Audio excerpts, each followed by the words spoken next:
क्या मतलब है? आप तो अपना व्यक्तित्व दिखा रहे हैं। एक लड़के को दोनों साइड से दोनों लड़कियां चिपके हुए हमेशा कंबल में घुसी रहती हैं, तो वो भी जनता को दिख रहा है और चाहत का भी दिख रहा है कि कभी किसी लड़के को टच तक नहीं करती है वो। ये उसका व्यक्तित्व है। तो आप लोगों का तो क्या व्यक्तित्व वो स्पष्ट दिख रहा है और आप दूसरे पे टिप्पणी कर रहे हैं। कभी उसके हाइजीन को लेकर के बोल रहे हैं, कभी उसके कैरेक्टर को लेकर बोल रहे हैं। पहले कंबल से खुद तो निकल जाओ, फिर दूसरे के ऊपर लांछन लगाना। बहुत एलीट बनती हो ना, तुम्हारा क्लास दिख रहा है कि तुम किस क्लास की लड़की हो। नमस्कार दोस्तों, मैं अर्चना सिंह। स्वागत है आप सभी का मेरे चैनल अर्चना सिंह शॉर्ट्स में।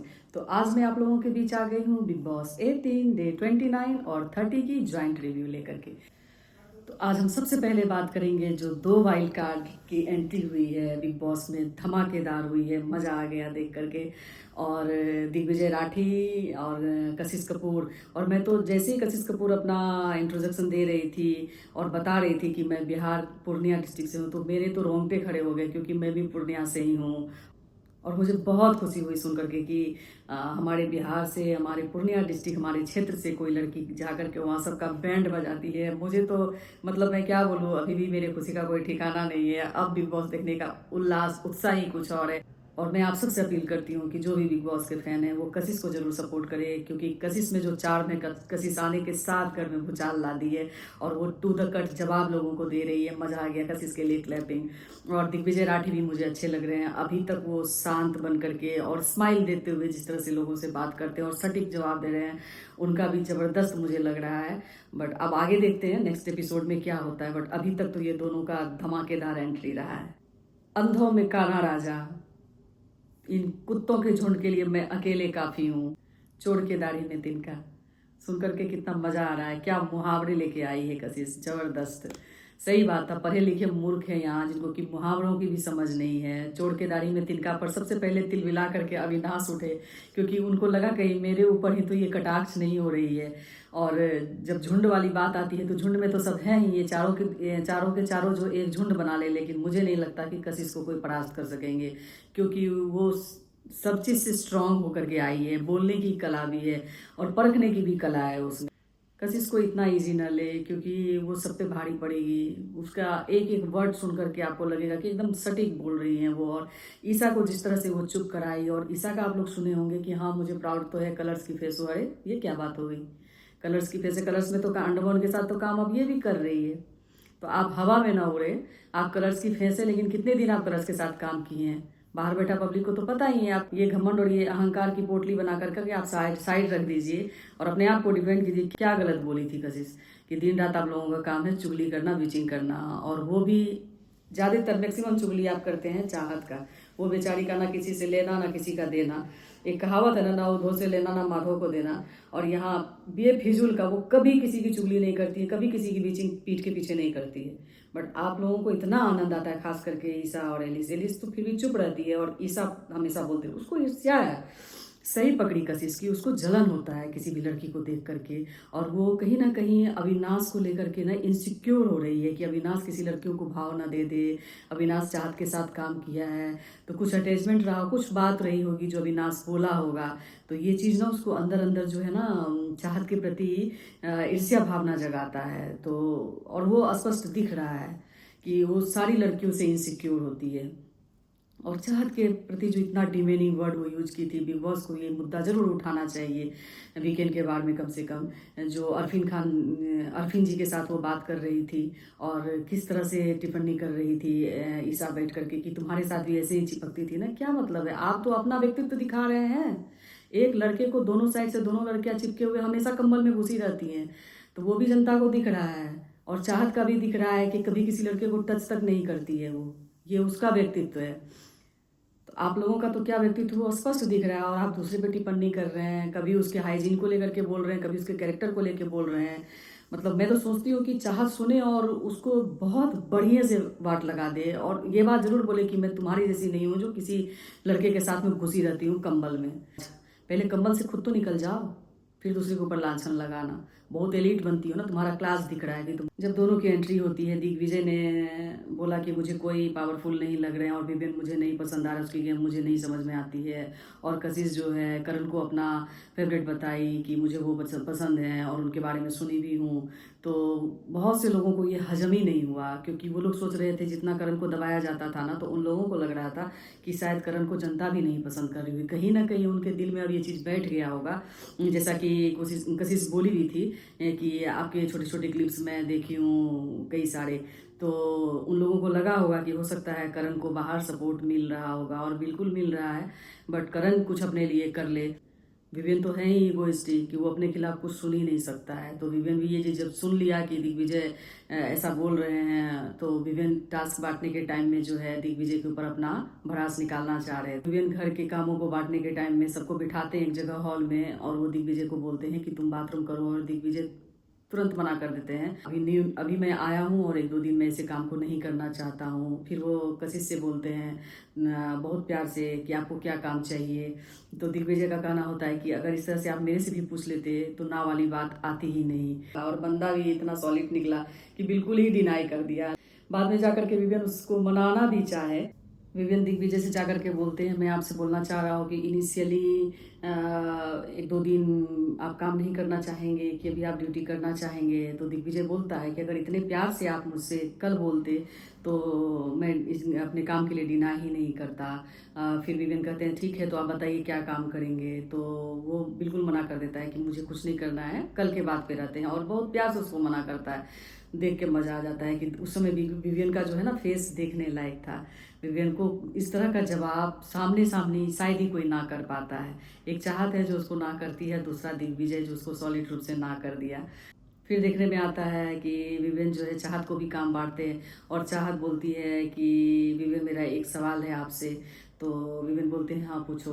तो क्या आप कि अविनाश एलिस ईशा क्या काम कर रहे हैं, उनको क्या ड्यूटी दिए हैं। तो विवेन बोलते हैं कि इसका जवाब मुझे नहीं देना है, तुम अपनी ड्यूटी के बारे में बात करो, तुम क्या काम करोगी। तो वो बोलती है मैं कुछ नहीं करूंगी जब तक कि आप पार्शियलिटी ना छोड़े। आप दूसरों के लिए पार्शियल हो रहे हैं और हम लोगों को ज़्यादा काम दे रहे हैं। और बात तो सही है, घर वाले भी इस चीज़ से नाराज़ हैं। विवेन के बर्ताव से घर वाले भी खुश नहीं हैं। तो चाहत का भी डिनाई करना ठीक है भाई, जब गेम है सब सीधा सीधा सब कोई काम कर ही लोगे, सब चीज़ हो ही जाएगा, तो फिर मज़ा किस बात का आएगा। फिर सुबह होता है तो विवेन चाहत को पूछते हैं कि क्या आज आप काम करना चाहेंगे। तो चाहत आज भी मना कर देती है, बोलती है नहीं मैं बस अपना काम करूंगी, बाकी के कुछ नहीं करूंगी, मैं जो खाऊंगी वो झूठे बर्तन धो लूंगी, अदरवाइज कोई काम नहीं करूंगी। तो विवेन बोलते हैं क्यों। तो बोली कि मैं आपको आंसरेबल नहीं हूँ। उनसे पूछता है तो वो बोलती कि जैसा जवाब आप मुझे देते हैं वही जवाब आपके लिए भी है। तो ये चीज़ ठीक था, अपनी बातों को रखने का हिम्मत रखती है, और बहुत स्ट्रांग कैरेक्टर है चाहत का भी। तो चाहत ये भी बोलती है कि दिखाया गया था जैसा एपिसोड में कि विवेन से ना तुम्हारा घमंड तुम्हारा गुरूर मैं यहीं तोड़ करके जाऊंगी। और घमंड तो टूट ही रहा है विवेन का, जहाँ तक देखा जाए तो, कि अपने से इतनी छोटी लड़की से वो हमेशा परास्त हो रहे हैं। और जोक में भी रजत बोल ही दिए थे कि लोगों की हेकड़ी बंद हो जाती है जब चाहत आती है। तो शायद आप लोगों ने ध्यान दिया होगा, क्या ज़बरदस्त ये लोग शायरी पे शायरी मार रहे थे। मज़ा आ गया आज का एपिसोड देख करके, सब में एक एनर्जी सी आ गई थी। बिग बॉस का तो पता नहीं, रजत बेचारा के पीछे हाथ धो करके ही पड़ गए हैं। थोड़ा सा रजत खुश क्या हो लिया कि बिग बॉस को हजम ही नहीं हुआ ये चीज़।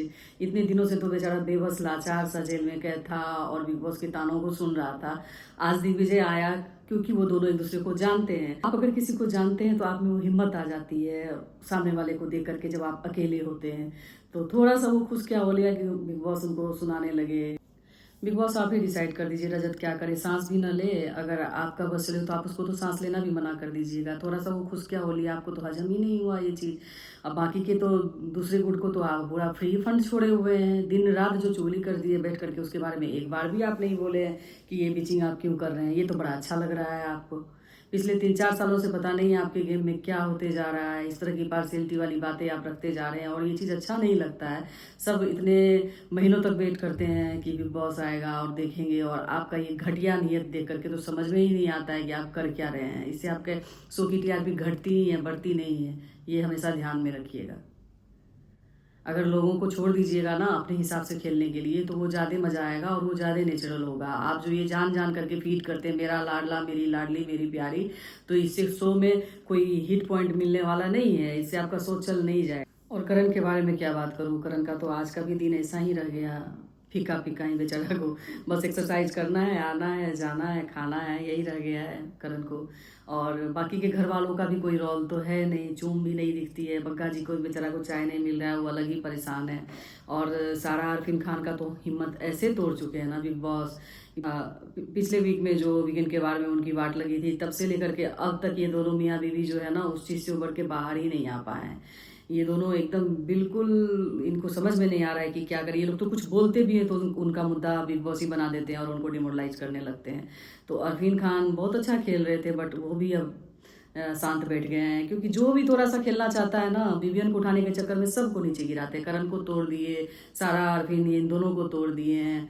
और बाकी अब किसको तोड़ेंगे वो तो बिग बॉस के हाथ में है और बिग बॉस ही जाने हैं। बट जो भी थोड़ा सा ऊपर उठता है सबको ये नीचे खींच लेते हैं। ये अपना एक विनर डिसाइड करके रखे हुए हैं, मुझे उसी को ट्रॉफी देनी है। इतना बदतमीज, इतना एरोगेंट विनर आप बनाएंगे, समझ भी नहीं आ रहा है। पहले तो विवेन अच्छा भी लग रहा था, जब से उसको पावर क्या मिला अपने आप को क्या समझने लगा, समझ ही नहीं आ रहा है। मैं ही हूँ अपने रिव्यू में कितनी बार उसकी तारीफ की हूँ, आज मैं ही कह रही हूँ कि वो बहुत बदतमीज बंदा है, बहुत ज़्यादा बदतमीज। उसको सच में किसी से बात करने का तमीज़ नहीं है। फेवरेटिज्म तो उसके नस नस में भरा हुआ है। एक्चुअली ये दो जो वाइल्ड कार्ड एंट्री आए हैं ना, बाकी सबका जो फुटेज खा चुके हैं। श्रुतिका का भी कुछ नहीं दिखा, जबकि श्रुतिका भी बहुत अच्छा हाइप कर रही थी और बहुत अच्छी अच्छी पॉइंट वो रख रही थी। तो श्रुतिका भी गुम थी और शिल्पा जी का वही किचन में जा कर के अपना काम करना है और विवियन की चापलूसी करना है, वही तो 4 क्लिप उनका दिखा।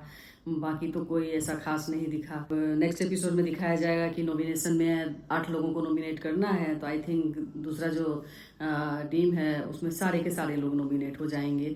तो अब हो सकता है कि कुछ मज़ा आए कि अगर हम नॉमिनेट होते हैं तो ऑब्वियस सी बात है हम सामने वाले टीम से तो ज़रूर सवाल करेंगे और सामने वाले टीम को क्यों लेकर के अपनी कटाक्ष तो मारेंगे ही। तो अब हो सकता है ये लोग कुछ बोले, क्योंकि विवियन को तो सबको नॉमिनेट करना पड़ेगा। पता है कौन नॉमिनेट होता है वो तो एपिसोड देखने के बाद ही पता चलेगा। अदरवाइज आप लोग ये चीज़ ज़रूर बताइएगा कि कशिश आप लोगों को कैसी लगी, दिग्विजय कैसा लगा। मुझे लगता है कि कशिश जो है अगर ऐसा ही खेली, कशिश को बहुत पहले आ जाना चाहिए था। एक्चुअली बिग बॉस को ना 1 महीना पहले कशिश को लाना चाहिए था, जिस समय बिग बॉस लॉन्च हुआ था। 1 महीने बाद आकर के ना थोड़ा तो बुरा इम्पेक्ट पड़ ही जाता है, दर्शक उतना अच्छे से स्वीकार नहीं कर पाते हैं। बट सोशल मीडिया अगर आप देखते हैं आप लोग तो ज़रूर देखे होंगे कि हंगामा मच गया है, सब कितना खुश हैं जब ये दोनों आकर के विवियन की टीम का वाट लगाते हैं और ईसा का वाट लगाते हैं। सब खुश हैं क्योंकि सब प्रताड़ित हैं बिग बॉस से। एक्चुअली जितने भी दर्शक हैं वो इतना पार्शियल हो चुके हैं बिग बॉस विवियन टीम को लेकर के कि दर्शक पीछे बैठ करके तो बोल ही सकते हैं, सबका मन महसूस करके रह रहे थे। और आज जब ये दोनों आकर के इन लोगों का वाट लगाए ना, सब में खुशी की लहर दौड़ पड़ी है। जैसे मैं खुद खुश हूँ कि इसको जवाब देने वाली तो एक आ गई है ना, कट्टू कट जवाब देने वाली। तो आप बिहारी समझ करके पूर्णिया वालों को हल्के में मत लीजिएगा, क्योंकि बहुतों पे भारी पड़ जाएगी कशिश, क्योंकि हमारी मिट्टी में ही वो दम है। हम लोग किसी से कम नहीं है किसी भी चीज़ में अगर देखा जाए तो बेस्ट ऑफ लक कशिश। मैं आपके लिए दुआ करूंगी और आपके लिए सबसे अपील करती हूँ कि आपको सब वोट दे। ओवरऑल जितने भी मुद्दे थे उन सब पे हम लोगों ने बात कर लिया है और जो भी कंटेस्टेंट थे उनके बारे में बात हुई गई है। आशा करती हूँ आज की रिव्यू अच्छी लगी होगी आप लोगों को और मेरी बातों से आप सहमत होंगे। और जो लोग मेरी बातों से सहमत नहीं हैं वो ज़रूर कमेंट कीजिएगा और अपनी राय दीजिएगा। और जिनको मेरी बातें पसंद आती है वो थम्स अप ज़रूर दीजिएगा और मेरे चैनल को सब्सक्राइब ज़रूर कीजिएगा। तो आज के लिए बस इतना ही, मिलते हैं कल। Bye bye, take care.